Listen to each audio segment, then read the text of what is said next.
good? Okay. So I just want to keep you all abreast of what's going on. The mayor is on her way, and I think her ETA is in the next 5 minutes or so. So folks are getting ready for the start of the pep rally, or they're assembling for the start of the pep rally and press conference. Good? All right, DJ, I'm coming back to you. Ms. Freeman, I'm looking at you because you're next for the game since you won't call the answers out. DJ, I'm coming back to you. What y'all want to hear? Do we know what time it is?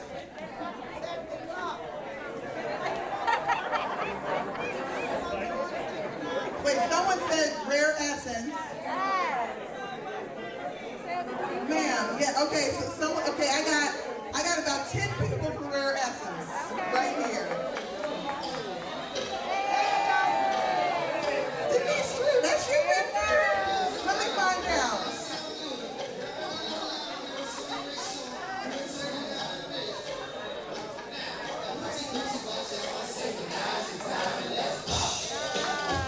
Hey! I love DOES.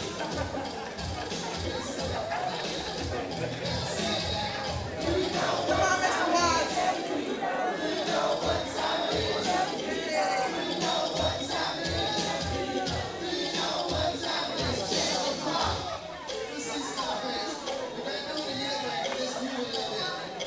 I didn't know some of y'all had an interview like this. Let me find out.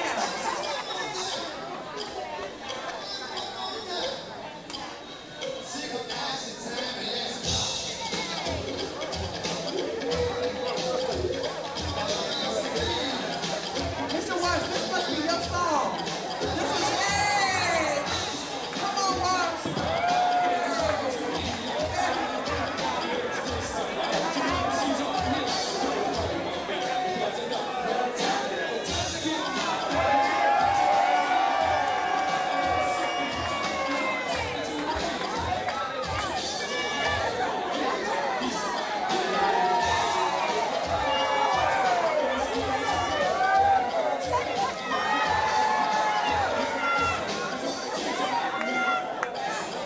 Come on, DOES.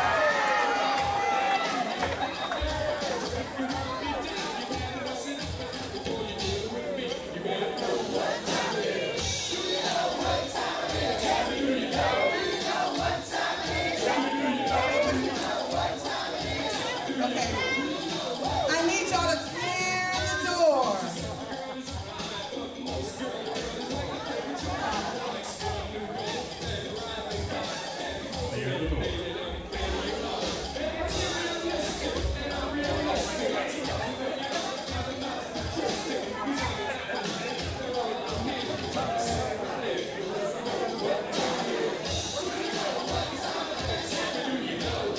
Hey, everybody. It's go time.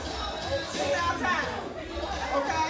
So everybody, when the man comes in, we want you to stand to your feet. You have your signs. You're going to be pumped. You're going to be ready to go. Wave your Okay? signs. Everybody, let's do a drive by. Yeah. Let me hear it, DOES. DOES stand time. DOES stand time. We are ready to go. We are back in the game. We are fired up and ready to go. Let me hear you say fired up and ready to go. Let me hear you say back in the game. Yeah. Let me hear you say nobody does it like DOES. We are all the way live. It's nothing like a DOES party. It's nothing like how we serve the district residents. We are ready to go every day, all day.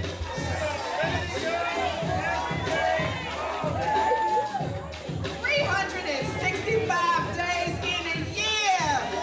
Let's give it up to the UR team, to the OAS team, to the workforce team, To the PFL team. to the PFL team, to the OT team. Where's the CNC? Where's the CNC? Where the DSI? Where operations?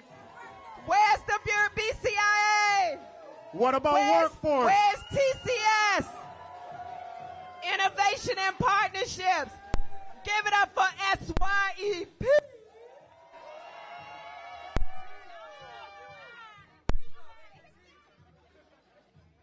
All righty, everybody. We are fired up and ready to go.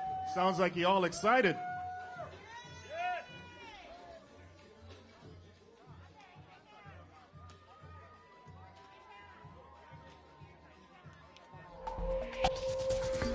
And now, we bring you the following live press announcement from D.C. Mayor Muriel Bowser.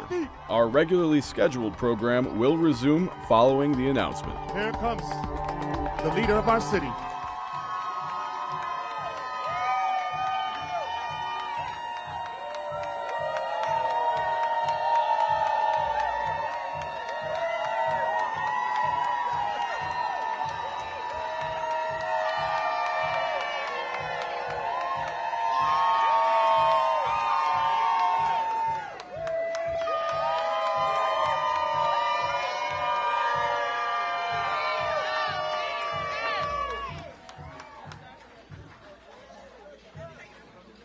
All right, DOES, give my mayor, your mayor, our mayor, a rousing welcome applause. Welcome home, Mayor Bowser. Welcome home. DOES is homecoming. Welcome back. Man. All right, y'all, let's go ahead and have a seat. Thank you so much. Welcome back, Team DOES. You know, I got to say, I've been at a couple of other agencies, and I have my esteemed colleagues up here representing some of the best agencies in the District of Columbia. But Mayor Bowser, let me tell you, don't nobody do it on Minnesota Avenue like the D.C. Department of Employment Services. The best agency in the District of Columbia. DOES, make some noise. Mayor Bowser, it's been a long 17 months, but what I know for sure is that the team at 4058 Minnesota Avenue is ready to go to work. We are back, we're ready, the city is open, and we're ready to serve our customers. So without further ado, I'd like to turn it over to the amazing Artrell Ruiz, who represents our federal workforce program, who's also a Ward 4 resident, a proud mom, and an amazing team member, part of the DOES family. Artrell? Hello, everybody. I'm so super excited to be here today, seeing everybody. It's been a very, very long year, as everybody knows. And I'm also super, super excited that our mayor is here. And I'm proud of our director, and like she said, I'm a proud mother of a 5-year-old son. Okay. And I'm extremely thankful for all the hard work and dedication of our director, of our mayor, of our mayor, for the tireless effort of trying to reopen up our city. So I'm super, super excited that the schools are going to be reopening soon. So I can send my son back to school. I'm super excited that the summer camp's open, so I got into summer camp. And so I'm happy he's there today. Okay. So with that said, I just wanted to thank everybody again. I'm so proud of the actions of our mayor during our crisis, of racial crisis, of, just the social unrest that's been going on. And even more proud to call D.C. the next 51, the 51st state, my home. Okay? And with that said, I ask you all to join me in welcoming the mayor of the District of Columbia, the Honorable Muriel Bowser. Well, good morning, DOES. DOES, DOES, DOES. Welcome home. Sit down, everybody. Good morning and welcome back. And I have one big important message for everyone. DC is open.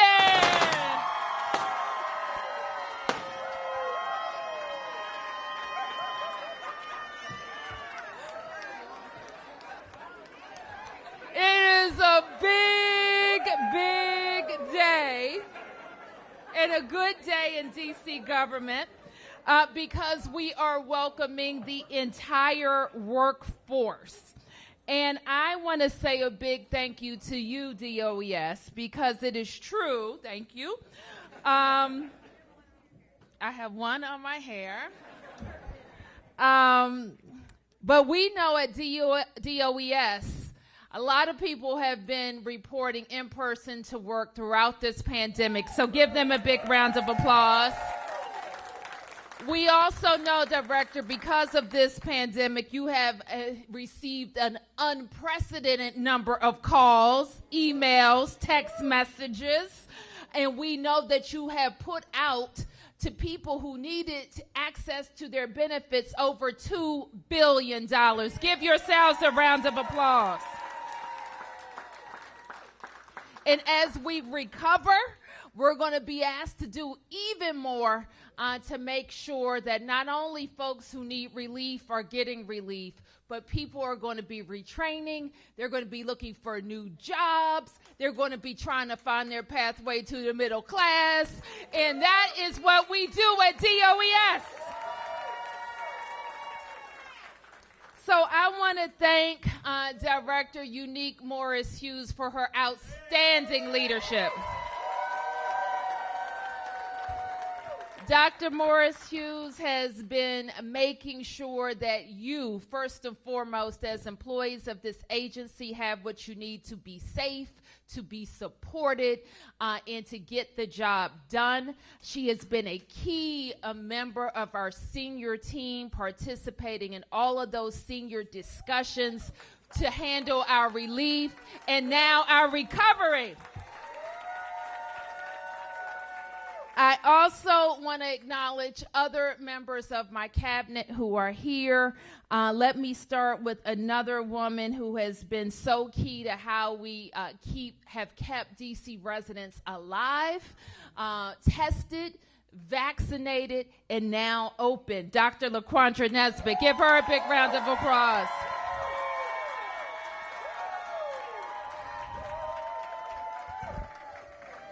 Dr. Nesbitt shares some good news with us. We announced several weeks ago that D.C. had achieved President Biden's goal of having all adults, 70% of them vaccinated by July 4th. We did it, D.C. Last week, she told me that we had also achieved another number, having 70% of 12-year-old and older vaccinated in D.C. You did it, D.C. So I want to thank all of our healthcare workers, our public health officials at D.C. Health, our vaccine outreach teams, and everyone who has been spreading the word about vaccination. And it's true, while we've hit 70%, what does that mean? We have 30% to go. And we want to hit those people too, because as you're reading on the news, all of the information about variants and the like, that we've done the work that we need to do to protect ourselves. We've done it in D.C., we've done it in Maryland, that's part of the DMV, and we've done it in Virginia, that's part of the DMV. So the DMV has done what it needs to do to get protected. Now I need you to be my vaccine ambassadors to the people in your family, at your church, in your neighborhood. And you know some people, right? I know you do. Let's get them vaccinated. So we're going to handle that. I also want to acknowledge Ventress Gibson, the director of DCHR. Thank you, Ventress. DCHR has also gotten a lot of calls and texts and visits because when we had to go home, we modified our government operations literally overnight. You guys were flexible with your equipment, your calls, your homes, all of those things have worked for us for the last 16 months while we get through this pandemic. I also want to acknowledge Jay Melder, the Assistant City Administrator. Give it up for Jay.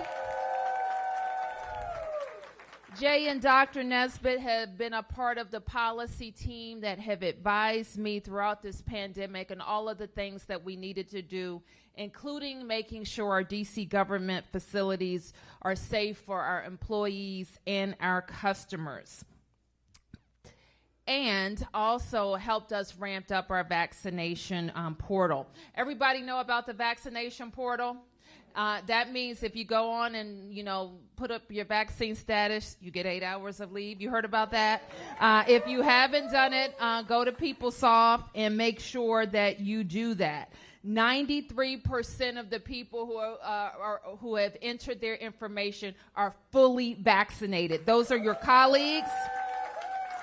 I expect more people to log on today to log in your vaccination status. And let me say that many agencies have fun events going on this week, although it's always fun at work, I think. Work is fun. And a lot of events are going on, including what DOES has done for Homecoming Week. And I was glad that I was able to come just for a minute for Homecoming Week.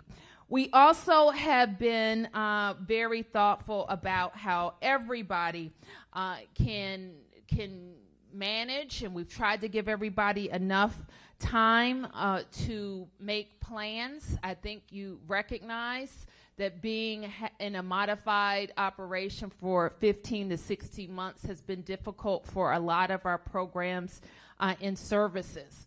When we started, 60% of people were on full telework. And that includes some people who didn't have a lot of telework that they could do at home because their jobs really required them to be at their workstations. And as we have gone through the various phases, we got up to, where were we just before last week? We're about 50% are telework. And now most people are spending most of their hours in person starting today. So we have also expanded a number of our in-person services. And as we continue to go through our phases of reopening, members of the public will go to our websites to make sure they know exactly what's in person. What we also know and have learned a lot, and we will continue to learn about the tools that we developed during the pandemic and during our modified government operations, because some of those tools were more efficient and better, and we want to keep those. And so the directors are going to give me a report back about what of those tools do we need to keep. So we should all think of this as not just a return to normal, but a return to better than normal. And we will spend some time learning about all of those things that worked better. Finally, I want to reiterate the announcement that I made last week. So fully vaccinated DC government employees will only need to wear masks under the following conditions, but you should feel free to wear a mask whenever you want to. But you have to wear a mask when interacting with with customers and members of the public, in customer service spaces while open to the public, in congregate facilities such as shelters and correctional facilities, healthcare facilities, and schools, and in other limited circumstances in the CA's order. And all of your directors will issue that, so we'll let you see that order so you know what you need to do. So I just want to end by thanking all 37,000 of you. You made us look good in DC government. You made us look good. I believe we've coordinated the strongest pandemic response in the nation based on truth, science, people sticking together, making tough decisions, and following public health guidance. But like I always like to say, we got to finish strong. We got to get over the tape. And that requires us really focusing on our residents that need more help to get through the pandemic, but also bringing our economy back, which you play a key role in, people finding good jobs, us attracting good jobs, in people finding a better life for themselves and their families right here in D.C. So thank you, DOES. We did it. We did it. So with that, I think I'm turning to Director Gibson, and then I'll take a few questions. Good morning, and how do you follow the phenomenal Mayor Bowser, the best mayor in the United States of America? And the best way to follow her is for me to be brilliant, be bright, and be gone. On that note, silver and gold have I none, but I have the honor of standing before you and the privilege to say thank you to you and to the 37,000 other employees in Department of Corrections, DCHR, Public Works, Parks and Rec, DOES. Exactly. MPD, Fire and EMS, DSB, we can go on. And we held this city strongly. And it is because of the leadership that you see behind me. And we were always there to make sure that our residents were taken care of and that you, the employees, were taken care of. So thank you. And in the words of my mother, who has passed on, she would say, if my words were a hug, I would just embrace you strongly. Thank you. All right, DOES. So I am going to take a few press questions, emphasis on a few, because I have an important meeting, another important meeting at the White House. Sam.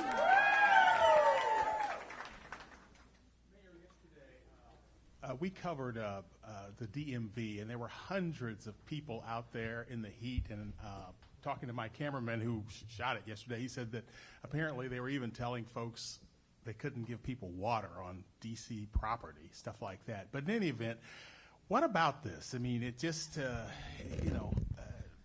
how are you going to work this out? Is a DMV, is that open yet on a regular basis? So I remember when you asked me this question, and you said, when are we going to open and not have appointments? And I think I told you then that we're going to open and not have appointments, but it means when people come first come, first serve, then that you will have lines. And so what we have done in advance of a full in-person opening of DMV, I think July 20th, which is next week, we have added several days, including Sundays. So your cameraman was there on a Sunday, right? That's not a typical work day for DC government, but we've added that as a day of work. So people who cannot go in person for their services, which there are some, they can go on those days. We continue to ask people to handle the business that can be handled online, and that's the vast majority of DMV interactions. So we are still completing the appointments that were booked in June. So those, our staff is primarily working on those, and we have added in-person days. I think there were 4 or 5 that were added, including 2 Sundays. The holiday was added. And then next week, the service centers will open. Can I ask another question? Yep. You're meeting with President Biden this afternoon. The head of the D.C. Police Union put out a statement today basically saying that the city had reached the 100th homicide in July, when normally it is much later in the year. He criticized the council for the bill it passed last year and said almost 400 police officers have left the force, and it is smaller than it's been in years. How do you respond to that? Well, I haven't seen the statement, but I don't quarrel with the fact of the fewer number of police officers on the force.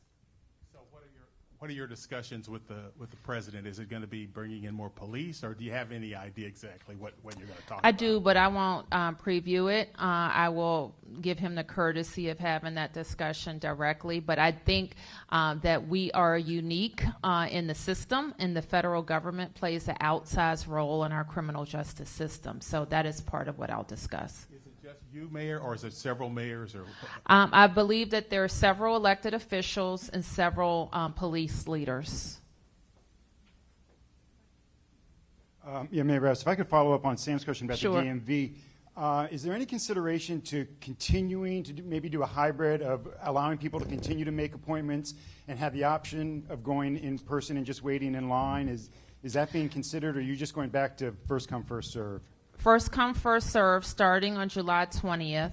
And that's not to say that DMV or other agencies will recommend changes in their operations as we move forward. But next week, our service centers will be open. And can I ask about, so you made clear pretty much the policy for government employees when they're interacting in these workplaces. What about the public? What can they expect? What will be the requirement for the public if somebody shows up at the DMV or at DCRA for a permit? Sure. And they go inside to interact inside a government building? Thank you for that question, Mark. In DC government buildings, masks are required. The exception is for vaccinated employees who have submitted their vaccination status to our portal, our HR portal. And the other exceptions I just mentioned, when our employees are working with customers in customer service spaces, in congregate facilities like our DC jail or homeless shelters, healthcare officials who are working with the public.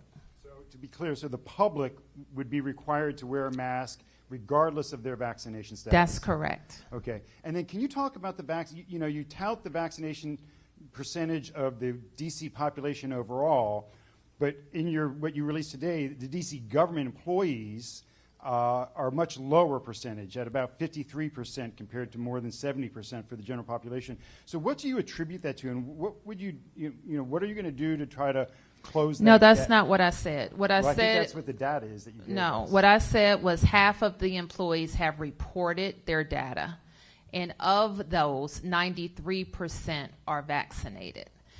So what I expect is that people, now that they're in the office and they're getting reminded, and their coworkers are asking them, have you gone to the portal? I think more employees will enter their information into the portal. Now, keep in mind that I think the people who haven't been vaccinated are probably more reluctant to enter their information into the portal. So we're continuing to emphasize to our employees, like we do with everyone else, that how important it is to get vaccinated. We don't have any reason to think that our employees are much different than the general public, which means we probably think we're at 70%, and we have some work to do with our employees as well. And my last question on this policy. So you talked about the policy for indoors. What about the policy for outdoors, for government employees who work outdoors and interact with the public, whether it be at the inspection lane at DMV or police officers out in the public? Are they required to wear masks? We do already have in the CA's guidance. And Jay, can you speak to this question more specifically, because I'll be testing my memory. Thank you, Mayor. Yes, Mark. So any DC employee who's interacting with a member of the public at a close proximity outside is required to wear a mask as well. Okay, so that includes DC police? It includes DC police If they're in cllose proximity. I think it's also a time that we define what close proximity is by time. And I think my memory serves me, it's 15 minutes. 15 minutes, yes, ma'am. So in close proximity for 15 minutes? Yes, correct. All right, I think that's it. Let's go to work. Thanks.